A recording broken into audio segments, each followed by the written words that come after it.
Welcome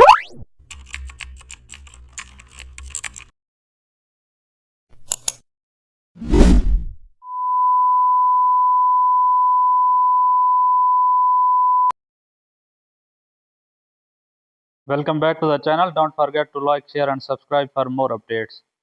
Today we are explore an amazing topic of Photoshop, how to create a custom shape in Photoshop.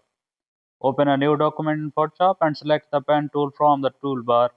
Click and drag to create a path and use the convert pen tool to adjust the shape as needed. To create a custom shape, go to the paths panel and click on the mark work path from the selections button. This will convert your path into a work path which can use to create a custom shape.